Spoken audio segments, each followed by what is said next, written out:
And we're live again. Wessex Ways, Series 2, Episode 6. Slick.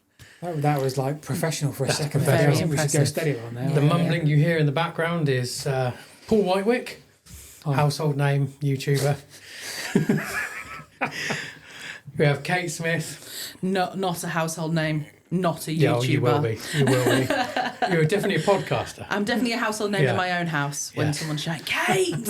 Where's the whatever it is? Baby bottles. Baby bottles, where's there you baby go. bottles? And myself, Headley Thorne, I play with a toy helicopter. Yeah. Do. You played with mine earlier. This podcast is sponsored by... I mean, You did. You I picked it off did. the shelf. You've got a referred to Mavic. You got the original Mavic Air down there. It's redundant, but yes, it's Very, very noisy. Was it? Drone. I don't remember it Very being noisy, but high-pitched screaming noise. Whereas Yeah, fair. nowadays they've got a lower, gentler. You should keep that because one day a museum will want that. That's it's next to the Roman dodecahedron, so why not? Well, there you go. You should make a video about that.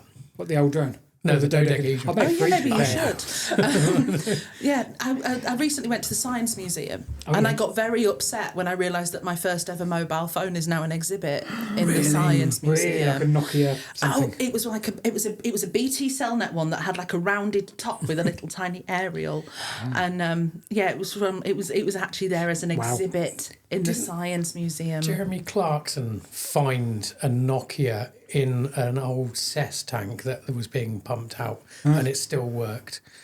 Wow. When he bought that pub. Did he play Snake 2? Probably. Or something? Yes. I miss the simple days when all a phone could do is play Snake. Yeah. Yeah. Yeah. And ring people. But And ring- even to text someone was like painful, wasn't it? Because you got to press that 1, 2, 3 on the same Yeah. button to get the third letter. But I don't miss a polyphonic ringtone. They were never good. I don't think I've heard anyone's phone ring for at least a year. No one has their phone on noisy anymore. That's do they? true. You don't really sort of hear that nowadays. No. And see far less people. You do see people using them, but you're right. You don't hear the call coming in. It's weird. We've isn't it? started like a wild nostalgic. Back in my day, guys. Back in the day. When I were a lad. So what do we do in this podcast? We talk about Wessex. Yeah, right? Kind of. Wessex. So We don't just talk about Wessex. We talk about everywhere, don't we? We talk about everywhere, but we anchor stuff where we can around southern England, and dealing with things like history, transportation, demographics, and nice places to walk, camping, stuff like that. So a very broad kind of subjects that we cover, and That's true. specialise in our own unique kind of ways. Cool. So what video have you? Because Well, I'm not starting this weekend. I think we've all agreed that I've had my turn starting first. I've had my go. that's true. Kate. So I'm going to go first. Yes, this is my first ever time going first in the podcast, so I'm okay with that. Exciting times. So I'm going west of Wessex this time. And I'm going to talk about Cornwall. So I'm going as far west as we can in England. And of course, because it's me, I'm going to bring it back to railways a little bit. Mm-hmm. But I recently headed down to Cornwall for a few days. And while I was there, I went in search of the late, great John Betjeman. Right. So obviously, John Betjeman was a poet laureate in the middle of the 20th century. But John Betjeman was also one of the founding members of the Victorian Society. And so he did a great amount to save some of London specifically's great railway heritage, namely St Pancras Station. They were going to knock it down. They were going to build something that looked like Euston, which, it would have been a 60s block of concrete. Is it the one with the towers and stuff? Yes. Yeah. So the one that has the red... the big red Gothic tower. Because you've got King's Cross, or is it the same station? No, they're next door to each other. Right. Yeah, got they're it. like in line, right? Yeah. Like facing north. They're basically both next to each other. They do have a station that connects them. So there's 3 stations within the complex. You've got King's Cross and you've got St Pancras. And then the underground station is King's Cross St Pancras. So they share an underground station. But that phenomenally beautiful building, which was restored... Gosh, it's nearly 20 years ago now. It just shows how time flies, right? And now is absolutely stunning, was going to be knocked down because one of the reasons that it kind of failed to serve its purpose anymore was that line was used a lot to bring beer in. So Burton-on-Trent and places like that were big beer producers. Of course. Right? They were their terminus was St Pancras. And when beer was no longer transported in that way, there was no use for it. So that's why they were going to get rid of it. But he fought for that to not happen. And then the second building of his that was saved by him is what I believe is London's most beautiful railway waiting room. And it's not actually in a station. It's the Blackfriar pub, which sits next to Blackfriars Station. Yeah. It's a triangular pub, and it's quite long, quite thin, and inside it's covered in friezes that depict the Blackfriars, who were the Franciscan monks who had their monastery in that area. An unusual, quirky building, great pub, really good pub. But again, it was going to be demolished because it was going to be in the way of a railway line, and he fought for that. Yeah. I don't know if it was going to be the way of a railway line or it was going to be the way of a development. Anyway. When was he roughly? 50s, 60s. So this is at a time when you got like brutalism and stuff like that. Absolutely. Okay. And there was some quite very sweeping plans to change an awful lot of London at that time, including the railways, right? Exactly. Because that's that. Yeah. Okay. And the Victorian Society was part of that. So he was very much a London person until he chose to retire, I suppose, although do poets ever really retire? I'm not overly sure. And he moved out to North Cornwall, to an area around, it's directly opposite Padstow, on the other side of the Camel Estuary. So there's Rock, which is quite a famous little village because it's very, very fancy. But he actually lived in that area in the next village, which is called Trebetherick, and lived there for the rest of his life. Again, he was a big proponent of not closing I don't know what the line was called, but the railway that ran to Padstow and through Wadebridge. Is that the one that goes to Newquay? No. No, what am I thinking? No, it's the next one eastwards from there. The same principle. Pretty much. Kind of like. Yeah, so it went from Bodmin down through Bodmin to Wadebridge and then hugged the side of the Camel Estuary into Padstow. And it is now actually, thankfully, it's a trail. So there's a walk that can be done, actually a very lovely walk, where say you start in Padstow, you can walk along the trail up to Wadebridge, then along the coast. Can you see where the railway was? Yes, and there's still a couple of bridges left and stuff like that. Okay, the station is still left in Wadebridge. It's now called the John Betjeman Centre, which is where my brain started thinking about this. And you can and then you can get the ferry back across from Rock. Back across to Padstow if you wanted to do it as a circular walk, and you can start and finish anywhere on that. But then just up from Rock, just over a hill that's called Bray Hill, is where his final resting place is. And it is one of the most remarkable churches that I have ever encountered. To get there, you have to walk through a golf course and across a beach. And it's nestled in sand dunes. It's a very old church, and over time the sand dunes have grown and the church has sunk in. And so actually the top of the church at places doesn't come above the sand dune.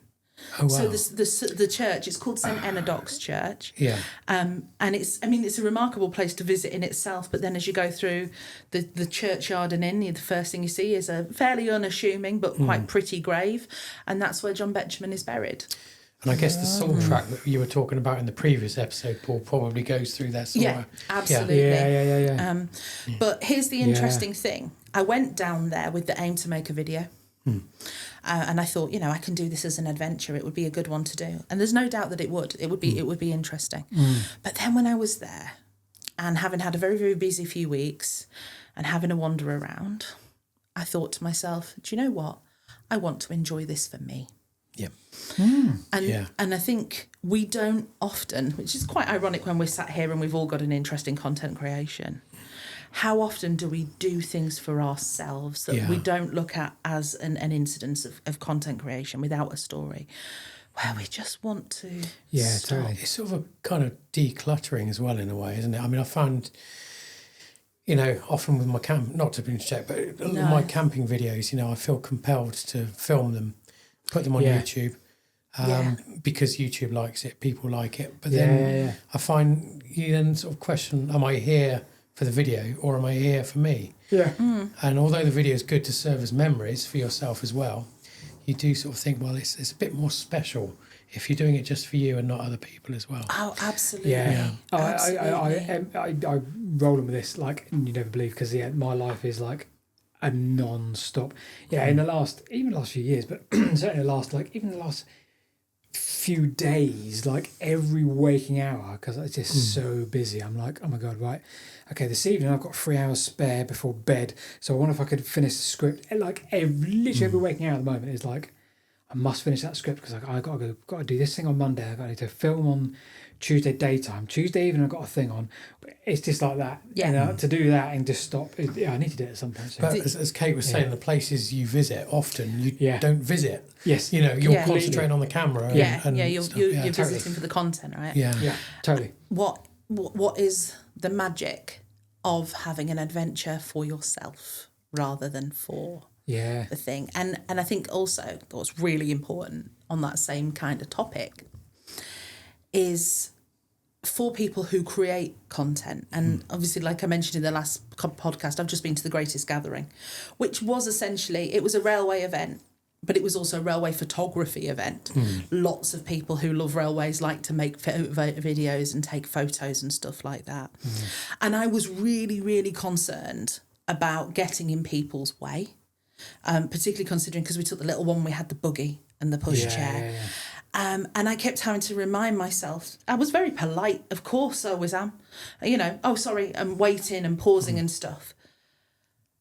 My enjoyment of something without a camera in my hand is no less valid than the person who has a camera in their hand. Completely. That's a great point. You know, we don't have to go to things just to make content, and if you are doing so, you're no more important than someone else who's paid that admission fee for something different.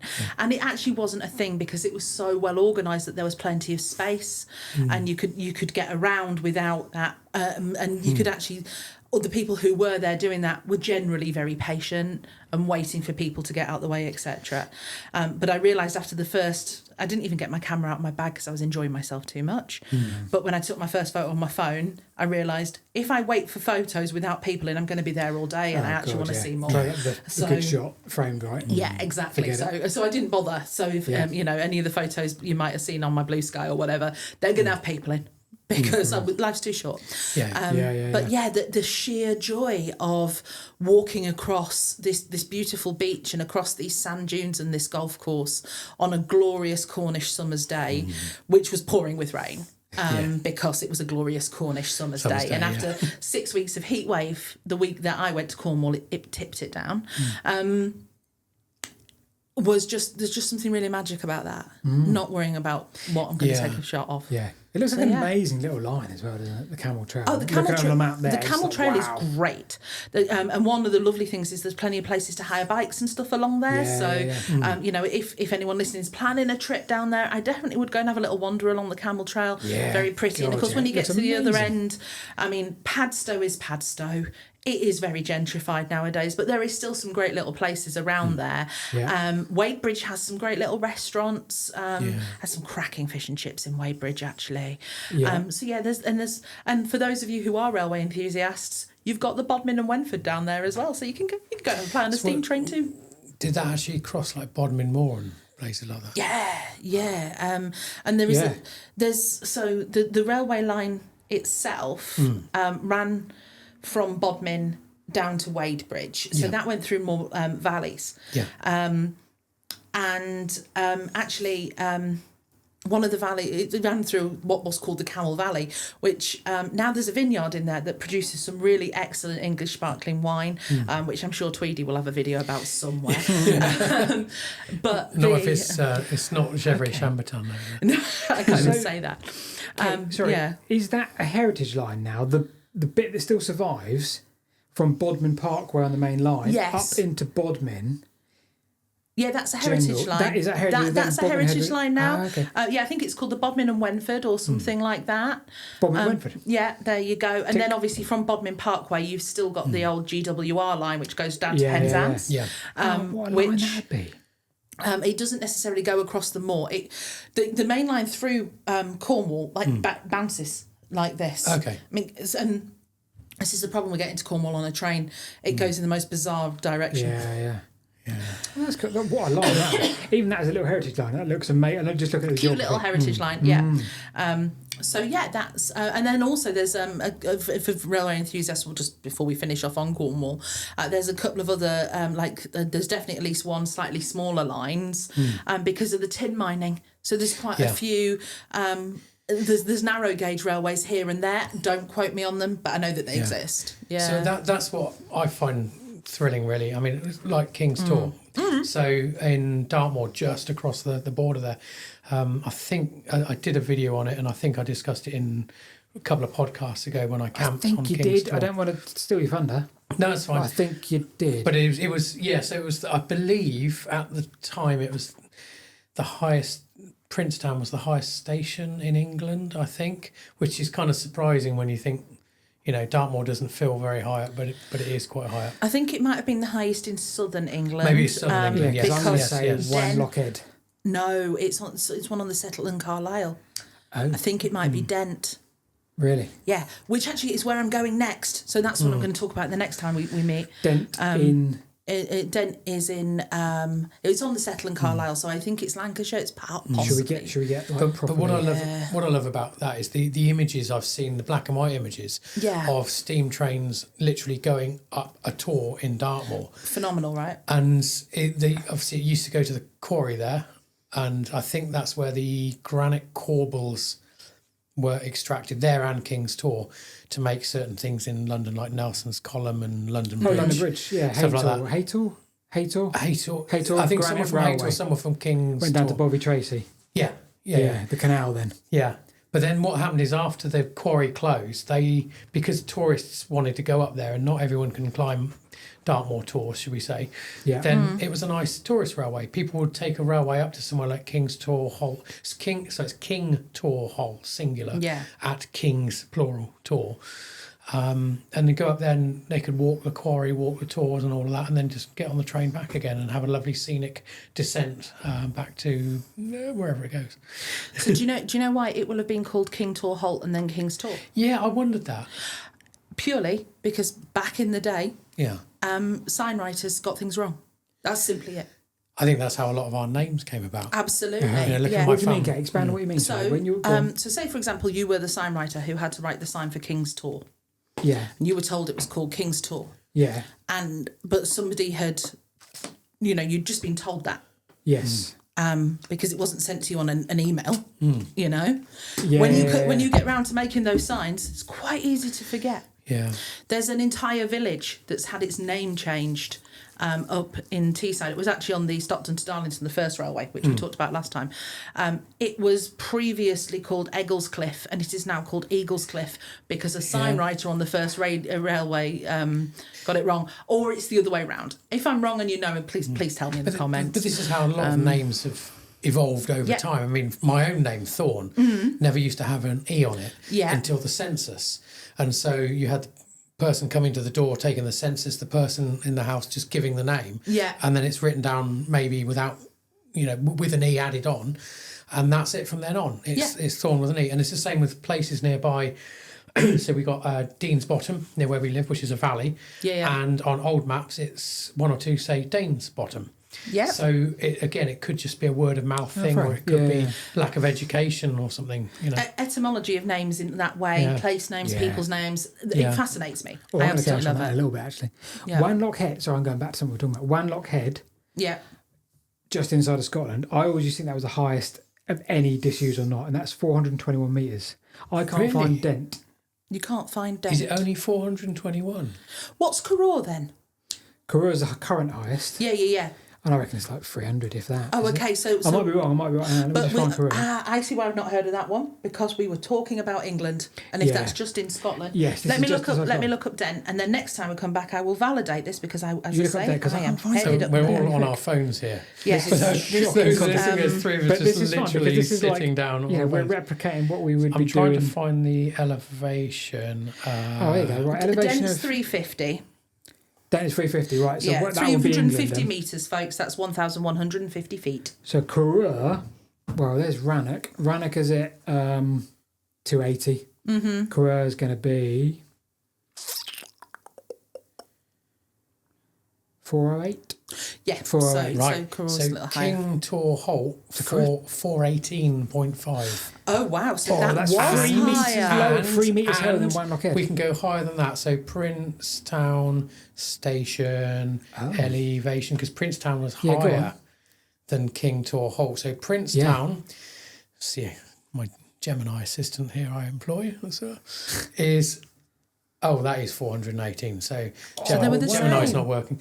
So Yeah, that and makes sense because Yeah. when you walk from Princetown to King's Tor, it's kind of flat, isn't it? Then you go downhill. It's really strange, but yes, exactly. Yeah. So when I drove there to camp, I drove to Princetown, which doesn't feel like it's uphill. No, you never do, yeah. You get out the car, and that is the highest station in southern England. It's So that must be the highest then, Yeah. or was the highest when Yeah, it was the open, highest yeah? disused. Yeah. Yeah. Up in England. I'm still Yes. claiming Wanlock Head because Wanlock Head's even got a signpost as you go into the village saying this is the highest pub that ever existed. Oh, we can do the same. We can have top trumps on pub heights. Oh yeah, this Because is you've like got the Warren Inn up at Postbridge, Where's which that? it's again Dartmoor. right. From the video I did with the most remote place in Yeah. England. I love stuff like that. We're getting way sidetracked. I mean, Way can sidetracked. I sprinkle some northern on because I love to Yes. sprinkle some northern on everything. The Tan Hill Inn. Yeah, well, that's higher, up north. yeah. I think that's the current highest pub, isn't it? Cool. But it's yeah. amazing how it doesn't. A lot of these don't sound very high. It's like the Yeah. highest road in Wales. The highest road you can drive over, Tarmac Road, Yeah. is in South Wales. It's the Gospel Pass at 500 and something metres. I think I've actually driven that. I used to Which cycle you over feel it. like isn't a lot, right? Scotland, I think there's a place that's about 600, 650. Yeah. But again, it's like, oh, okay. Yeah, when you think, Snowdon, for example, is what? Yeah. 1,100 and something Yeah. metres. Ben Nevis must be what? 1300, 1333. Something like that, yeah. So it's surprisingly Yeah, low, you're only the halfway up elevations that. we're talking about, yeah. Yeah. Yeah. Strange. Strange indeed. Right, so should we do... Only if we're finished. I am more than done. Thank you you've for a got fabulous treasure hunt in tangent your there. eyes. He has, hasn't he? We're keeping the viewers hooked. This, guys, is how you do YouTube. This You is keep where- the viewers hooked with your best bit. a Viewers little and way in. listeners. This is my point. It's Yeah, listeners. fair. We're torturing listeners with something they can't see. They love this. They love this. Right. Kate, I started Treasure Hunt last episode. Okay. Do you You want to did. start Treasure Hunt? Well- Basically, my philosophy is, Kate, pick a spot where you like Yes. on a map. Okay. Of any description, don't have to be an OS map. Yeah. Just go, well, I'm at so-and-so. I'm going to head in that So direction. do you like Didcot? Because last time you chose Didcot. I only like Didcot because it winds his head up a bit because Fair. he's not a fan of his own town. I guess none of us are really, are we? To be fair. I don't know what's worse, Didcot or Andover. Or Stevenage. Right. I was just going to say I'll see you both and raise you Stevenage. Although actually I quite like Stevenage. I have no issue with living in Stevenage. But then if anyone's ever heard of a little dock town called Goole in East Yorkshire, that might explain why I now vastly prefer Stevenage. Yeah. So where are we starting this futile feature? Well, that's up to Kate. Kate's going to start this journey. So I now have to remember what Wessex is, right? Okay, I'm going to start, and I'm just going to pick a place at random because I like that. this is me. I am going to start at Whitchurch. Oh, that's where we were last week. It was, wasn't it? And the locals Down in pronounce Hampshire, isn't it? The locals pronounce it Down in Wirch. Hampshire. Right, okay. Wirch. So Whitchurch is near here, isn't it? Yes. Yeah, it's not too far from Yeah. here. Basically, I saw the Bombay Sapphire Distillery on my Google map, and I decided that's where I was going for. Yeah. And the also, Whitchurch Silk Mill. a couple of miles from where they make money. Delarue. Oh, the money. actual cash. Delarue, yeah. Make cash. Or at least the notes. Or So something. where are we Anyway. going from Whitchurch? I think from Whitchurch, we're going to head north. Warmer. What? She's good at this. Yeah, right, I see. You're not. She is. Right, yeah. Okay. And the viewers are loving this already. The listeners are just oh my Listeners God, are this is right. top Snoring. quality podcast entertainment. Question, Headley, are we headed north of the M4 then? If we're headed It's scary, north? guys. Let's go north of the M4. North of the M4. Okay. What? I'm out, guys. I'm out. I'm Let me go- tell you I'm where I gonna- To am. you, that's the north, isn't it? I know. Oh, I might have an idea here. Just because it's the first place that came up and it's somewhere that I've heard you mention, I'm going to say, if I was to head towards Wantage, am I in the right direction? Oh, Yeah, you're the north. veering. I'm You're veering. veering. You were warmer when you were just going north. When we were just going north of the But M4. it is possible to be warmer than that too. Okay, all right. So it's I going somewhere think. slightly. Okay, so from headed north onto the M4. Let's say for example, Cheveley services. Yep. Am I headed west or east? Okay, no, that's not right, is it? If I was to head west, would that make me warmer? No. East. Oh, Marginally, but there is a better way. east. Okay. Slightly north. I think we pass over to Paul now because I'm that's heading. the West. So I'm out of ideas. you're at Paul, the your turn. glamorous. You were heading north, but institution you're of- also heading east. I would broad concentrate. positives. I'm going to intervene Do to try that. and get this feature over. I would. North is a good option. Right, okay, so we're heading towards a Ridgeway. Okay, yeah, you're warmer. I'm going up the A34 to East Ilsley, just north east. I've got the Ridgeway. You're warmer. You're warmer. All right, should I take the Ridgeway? I'm wondering. Maybe I'll take the Ridgeway and head east. You're reasonable. Oh God. Is it Didcot? Didcot's warmer. No, this is the point. Didcot my is warmer. hometown. Didcot is warmer. Ooh. Okay, all right. Well, okay. Is it quite a large town? No, it's a small town. Oh, is it like Whitnam, Clumps, and that? You're very close. Oh, right. Okay, But we've done Whitnam because I don't Clumps know. before. I can never remember what that is. But right, I'm happy to immediately- take Whitnam Clumps. All right. Well, you think like Dorchester and the Dyke and stuff. Dorchester's spot on. Well done. there we go. Welcome to Dorchester at last. Right. So, instead of actually just talking about Dorchester, and this will be quite a short one, this one. Well, should we make it clear for our overseas listeners? There are 2 Dorchesters. Yes. You don't need to make it clear for the overseas listeners. You may need to make it clear for the people in the room. Okay. Yeah. Because I Let's was just about to narrow the say, audience. isn't Dorchester somewhere near Yeah. Weymouth? So there Yes, we go. You got 2 Right. Dorchesters. Both very this is Roman. the Dorchester on Thames. And I think it's probably I'll talk a little bit about Dorchester, then I'm just going to sort of go over a little walk that I think people would like there. Cool. So Dorchester on Thames, now we look at etymology. It's kind of derives from Roman town or Roman fort. So immediately we can see some kind of historical presence there. The village basically has evidence of sort of prehistoric settlement there, and it kind of rose to prominence in the, I think, 7th century, the 600s, when Birinus established a rank of bishop there. So we're starting to see where the abbey sort of comes from. Oh, yeah. So hence Dorchester Abbey, or its full name is the Abbey, let me get this right, the Abbey Church of St. Peter and St. Paul, which is its full name. Birin, did you? Oh, Birin's-Field. Birinus. Hence Birin's-Field. Yes, everything around there is Birinus. You got, and in Didcot as well, you got like St. Birinus is the biggest school there, I believe. Okay. So the actual church was founded in 1140, and is former cathedral, and it's now just a parish church, albeit a very, very large parish church, and it's got like significant Norman and Gothic architecture with kind of a round tower, a square tower. Excuse me while I cough. So Dorchester is strategically placed. It's just above the confluence of the Thames and the River Tame. So the Thames comes down from the north, from where Abingdon and Radley and that lot are, and it comes down straight south towards Whitnam Clumps. I'm losing my voice a bit, sorry. And then it does a right angle to the left. Yeah. Okay. So you've got the Thames coming down from the north, from Abingdon and Radley, and then it makes it a beeline south for Whitnam Clumps. And at the Clumps, it can't go any further because they're hills, so it goes left towards the east. And then you have parallel to the Thames going north to south, you have the River Tame, which kind of squiggles its way down and then joins the Thames. And that creates kind of a U shape of water. Now, this is probably, at the time, the first navigable part of the Thames. So from there down to London, obviously you can, take boats and stuff. And so that kind of puts it into the category of potentially being a significant port. So we've got Roman settlements there, and you've got, the ability to trade. Now, what you've also got there along the top are called the Dyke Hills. And that closes the square. So you've got the U shape of rivers and you've got the Dyke Hills along the top, which Paul is showing Kate a picture of properly. I see. Yes, it is. Yes, well done, thank you. My glamorous assistant, Paul.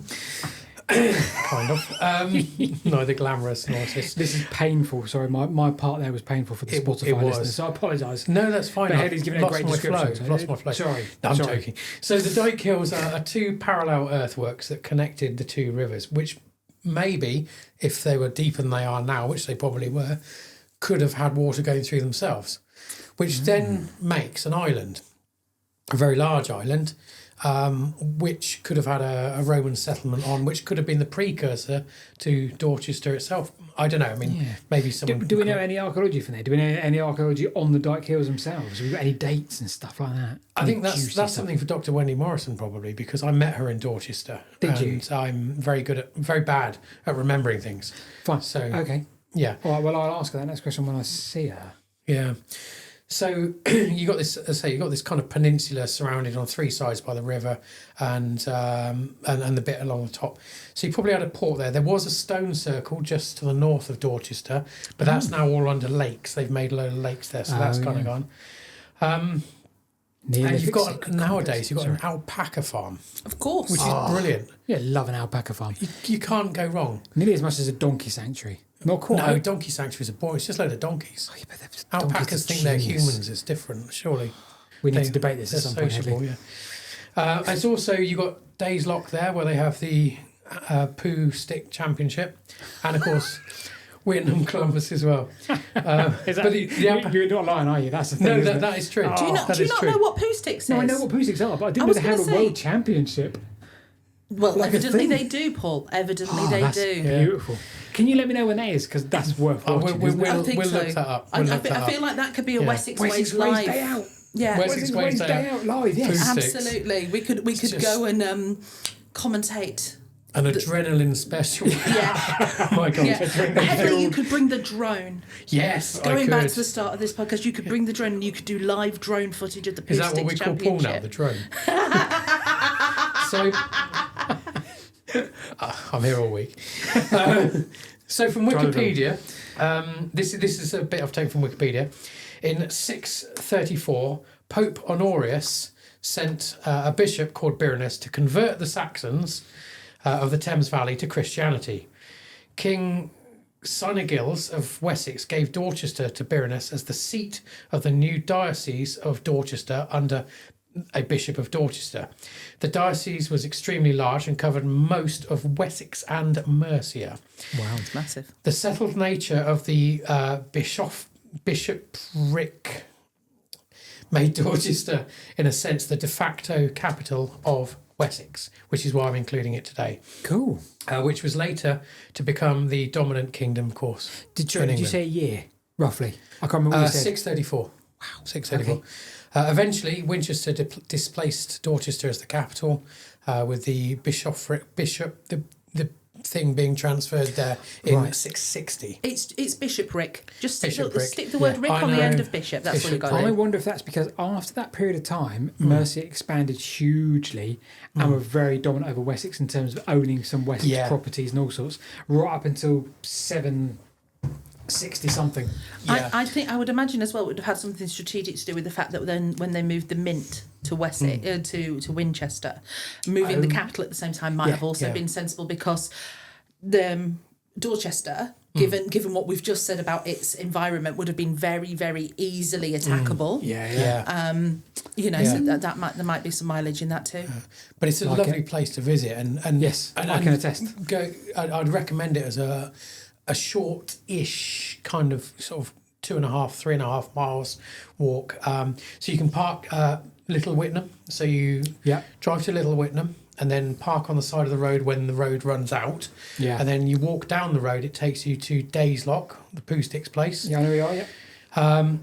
Which clearly we're going to visit at some point, chuck ball in, see how quickly you can go under a bridge, and then walk around the Thames path to the south towards Whitnam Clumps. And it's a beautiful part of the Thames. You've got the hills rising on the opposite side, and you've got these really enormously tall trees in Little Whitnam Woods. Yep. And then you come across that sort of place where there's the confluence of Yeah. the Tame and the Thames, where it kind of wiggles down into the Thames. So great from the air. But Yeah. you one of your videos had that as a kind of a crossing Well, point. we Potentially. looked at the fact that there's a Roman road going north-south through that Dorchester, and we asked the question, well, where would they cross the Thames? And people say obviously the Thames moved because it's now obviously managed and navigable. But I'm wondering, the Dyke Hills makes me question that, because I wonder how old. If the Dyke Hills are pre-Roman, well, that shows you the river ain't moved at all, because that's a thing still there now. So I'm wondering if they're pre-Roman, then there must be a crossing there somewhere. Well, the way I see that is that Whitnam clumps are quite large. Yeah. And so there's very little wiggle room for the Thames to change course. Yeah, fair play. Yeah. Because it's coming down, meeting these hills and going that way. Yeah. Whereas other places, like around Wallingford, you're more on a kind of it's still a floodplain, but valley. The river could change course, Yeah. whereas there's very limited scope for it to change course there. Yeah, so it probably was there. In hindsight, my recent discoveries, in terms, not my discoveries, but in terms of Roman fords, they probably had a bridge. Yeah. And then if you follow the Tame up, see there's a path that goes parallel with the Tame to the north, which is very muddy winter, early spring, late autumn. I really don't recommend doing that unless you've got proper shoes. It can be flooded as well, because that whole area floods. Yeah. It takes you into Dorchester itself, and you sort of come in via this lovely little gravel track. There's some nice pubs, hotels, the Abbey itself. It's just a pleasant place to... I mean, you wouldn't spend all day there. No. You could go to the alpaca farm and visit the cafe there and stuff like that. I would take my mum there.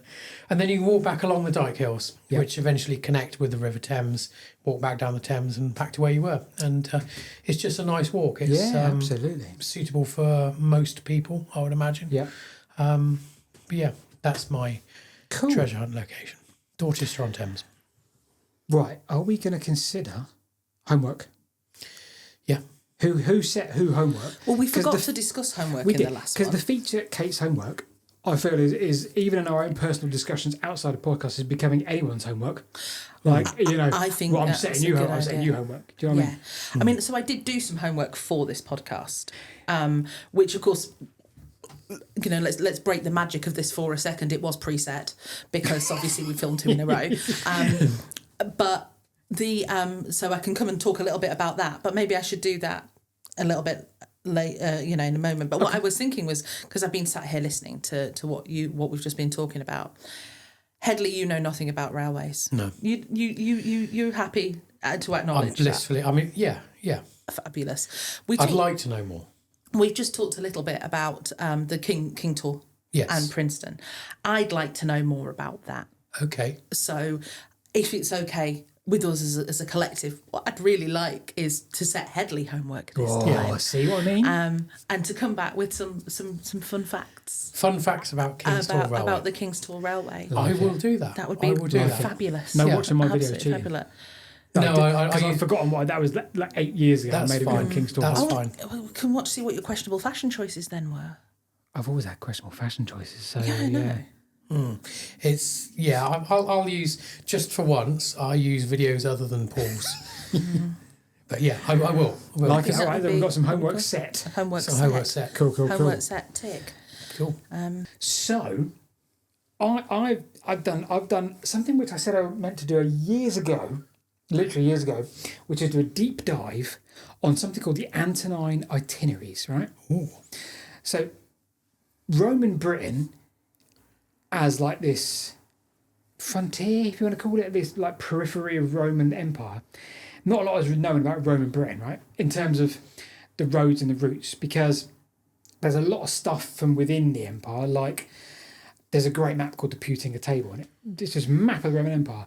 But bizarrely, the bit of Britain is ripped off, so you can't see Britain on this map, which is the most frustrating thing in the world. Is like a wonderful map, and it's 22 foot long, and I've got a copy downstairs of the Roman Empire. It gives you all the roads and the town names and everything, but the Britain bit is missing.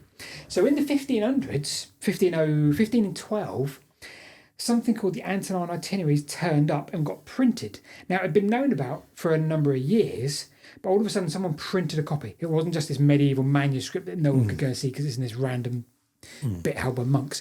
1512, something called the Antonine itineraries were printed, and it gave loads of people the opportunity to look at what these were. So think about like a 1970s AA route map, or John Ogilvy's maps, which are like transit maps. So if you want to go from London to Bristol, Yeah. you would follow this little. It wasn't a map, but So it it's was more of a tube map. like thing. a tube map. Yeah, but yeah. it wasn't a map, but it was words. Yeah. So from London, you'd need to go. Okay, well, I need to go to Slough. Right, and then when you get to Slough, you need to ask the people in Slough. Right, can you give me the road for Reading? And they go, yeah, that's the road to Reading, and it's 20 miles or whatever. So you go to Reading and get to Reading. You go, right, can you give me the Marlborough direction, please? And that was it. You had a list of towns and the mileage. Just of to instruction. before you go further than that, have you ever seen the version of those that were on a watch? Yes, didn't you tell me? I think we might have talked about this. Yeah. So like that, like an itinerary, but it was on a watch. So you twisted it, and it told you how to get to a place, like you said. So say Same you went way. to Slough, and then when you got to Slough, you cried a bit because you were in Slough. But then oh friendly bombs, and then you twisted it to the next place, and it told you how to get to the next place. Cool. So it was like a step by step, like a sat nav, but on a watch and filled with bits of paper. Right. So think about these now. 225 lists. 225. There are That's 225 phenomenal. lists in the Antarctic. 15 of those relate to Britain. That's fabulous. So this is amazing, right? So you've got A to B via lots of places in 15 lists. So the big question is, what were they for? Right? That's one big question. But bear in mind as well, I'm not framing this well because you need to go and watch the video at some point. But the point is, as well, there's still places on those lists today as markers of go to this town, go to this town. There's still towns that we have yet to find. How flipping amazing is that? This. Right? How flipping amazing is that? There's still probably 3 or 4 places that we've yet to find. So they are lost Roman settlements that we've yet to find. So you'd know roughly they're between this place and that place. So the point is exactly this point you're making. All of these had mileage between them, but because they're copied. There was clearly an original at some point, late Roman era, 3rd, 4th century, right? There was clearly an original, but it then got copied into a medieval manuscript. Another monk probably wrote, I'll make a copy of this because it's of historical importance. Someone else then made a copy of that. There's lots of errors, like loads of errors, like the distance between, oh God, what was I looking at this morning?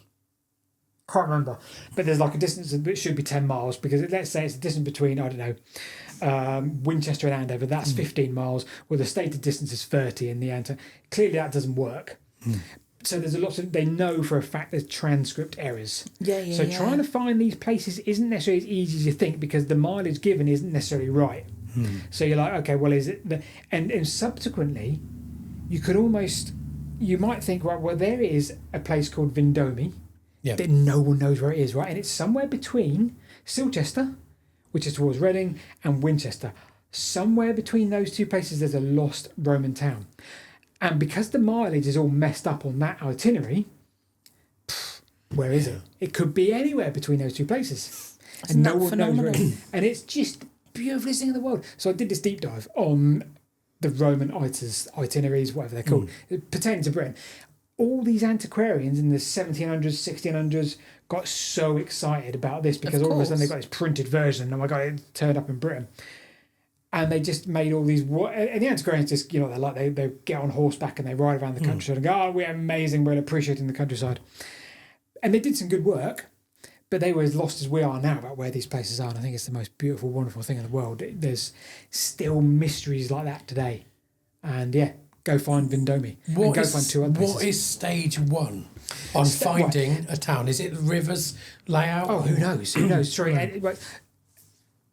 Let me go back. Let me address that in a second. But let's go back to the original question: is what were they for? Yeah. And now you guys have got very different backgrounds of knowledge and history and everything, which is good. So you have different perspectives on this. Because let's say item number 2 is 481 miles between the frontier, which was actually north of Hadrian's Wall at the time, and London-ish, give or take, right? That's too long a distance, which is fine. And the reason it does that is because it goes via Colchester. And then it goes over here via whatever. And then it goes up to Lincoln. And then it goes back to York. And then it goes up. So it kind of zigzags in a completely nonsensical way. So what's that all about? We've only got 15 of these routes. I've mapped them on my Google Maps. But they make no sense. They don't take a direct route. If you're going from London to Exeter, because that's one of them, you don't need to go via like the south coast and then back up and then there. And there's straight routes. Yeah. But they don't follow these. we all come up with these. We've got Watling Street, the Foss Way. We've got all these wonderful routes that we now name. None of those were in the Roman itis. So we've given those names from probably the Saxon period because they're like Old English. They're kind of, They're using a similar thing to air navigation maps. So if you imagine a load of fictitious towns in the sky above Britain, like a waypoint. you go to this one, this one, this one, this one, and then into Heathrow. Yeah. So, but that's efficient. Yes, yeah. Based on a lot of different factors for sure, but that's almost efficient to a degree. Yeah. It's control of routes. But what would these be for? Because no one knows. The smartest people in the world, the greatest historians in the world, still cannot go, oh, well, it was for that, because I can prove it because of A, B, and C. Well, we've got this document which supports it. There is nothing that tells us what these itineraries were for other than the fact they exist. That's fascinating. It's brilliant, isn't it? I love that there's still knowledge to be found. Yeah, and some. We live in a digital age where we can pick up, I'm picking up my phone for those people not watching, we can pick up this tiny little brick that we all hold in our pockets and find out infinite amounts of information. Yeah. And I adore that there is still information out there to be found. Yeah. So number one, what were these routes for? Number two, go find the lost towns. Yeah. Because they're there. And it is a joy. You're absolutely... So your homework is to find Get the your donuts. trowel out, Paul. Get my trowel out. I mean, I made a video on this years ago as I touched on the subject, but I didn't really do it near anywhere near justice. And I hope I've done it better justice this time. But I'll sell it better. But it's such a cool thing that you can go, right. Yeah. If you really want to spend some time doing it, you can check out some Ptolemy and all those Marinus of Tyre and all these Greek historians from contemporary Roman times, and you can use what they said about Britain. I don't know. It's a joy. I wonder to what extent AI and AGI are going to get involved in sorting these sort of things out. Because if you've got something that knows every viewpoint, everything that's been written down, and it can intelligently... Oh, so this is go back to what you were just saying. Using probability, What are we... Yeah, that's what you're saying. And then it could say, well, it's most likely to be applied to people that did this sort of thing. Yeah. So it could be here based on this and this and this. Yeah, exactly. Yeah. So that's what I mean. Everyone's a bit scared of AI and AGI and stuff like that, but I think for applications like history, it's about to revolutionise it. Yeah, for that practical sense, I think as long as you don't use it for knowledge, because it just guesses stuff. It goes, I was wrong, wasn't I? I'm not talking about the AI like Gemini on your phone. I'm talking about actually employing it in sort of research systems and stuff like that, where at the moment you don't have the computing power, the breadth of data or anything like that to come up with a most probable answer. But you introduce AI or AGI, I like it, interesting. So that's me. I'm done with my Antonine itineraries, and I just think they're a joy, basically. Amazing. I got some comments to read out. Cool. Previous, not the last one, which we've just recorded, so these comments from 2 podcasts ago. Starting with Arthur Edison. Now, if this is the guy I think it is, his photography is absolutely spot on. So he says a few other contenders for the most remote places in England are the North Pennines and Northumberland, particularly Kielder Forest. That makes a lot of sense. So I'd like to stick the radius diagrams on that and see where it first touches a building. Was that Northumberland? So that's Northumberland. He says an interesting thing about Dartmoor is that prior to agriculture, a lot of the moor was densely covered in a kind of temperate rainforest due to the rainy microclimate. Oh, yeah. And I know that there are still pockets of that still exist. Yes, fantastic. Like Blackator, Copse, and places like that. Deforestation, grazing from livestock, and controlled burns have prevented the forest from regenerating. Although it is remote, it's not really a natural landscape. Regarding the role of public transport in making wild places accessible, I'm currently living in North Wales without a car. It is him. And the mountains of Erie or Snowdonia are surprisingly easy to access via public buses. Wow. That's a wonderful thing to know. Yeah. It's good that that's available. Kielder Forest. I stayed near Kielder Forest. A place called Sawtrey.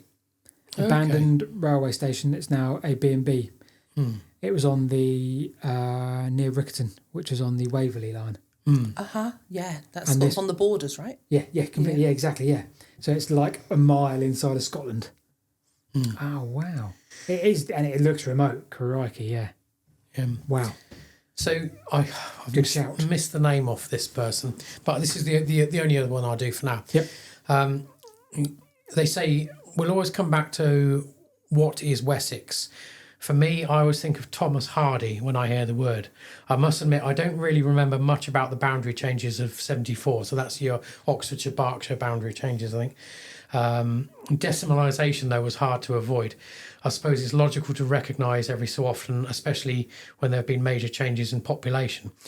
If you're following Isaac Moreno Gallo, Yep. you will see in his recent videos how the Romans have made water climb up valley sides. Being able to make lead piping was a key part of this. He's great. He messaged me once because I made a video on how to build a Roman road in terms of triangulation. Yeah. Oh yes. So how I got my diopter out and stuck it and smacked myself in the face with it. And I quoted a lot of his work, like actively saying, "Oh, you should go and watch this guy. He's great. Here's what he thinks." Blah blah blah blah. Yeah.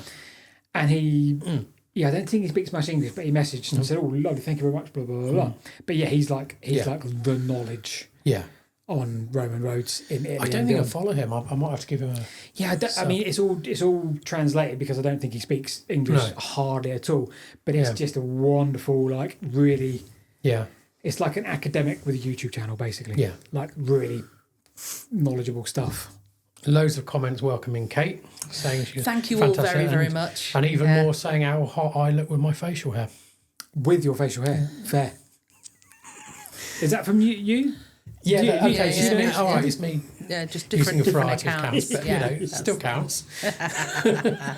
I need to remove my facial hair at some point because it's summer and I've got way too much facial hair. Sorry, too much information for our viewers. So I'm cultivating the Richard Hammond look. I see. Because of the comments on your videos about how he has a presenting style akin to... That's what you can't unsee it. The weirdest thing in the world for you to not unsee. In the Crossroad video that I did recently that got quite a few views, everyone kept on saying I look like Ryan Reynolds. I've got 8 screenshots and I look nothing like Ryan Reynolds. You do not look anything like Ryan Reynolds. I'm taking it for a win, guys. But I've got 8 screenshots.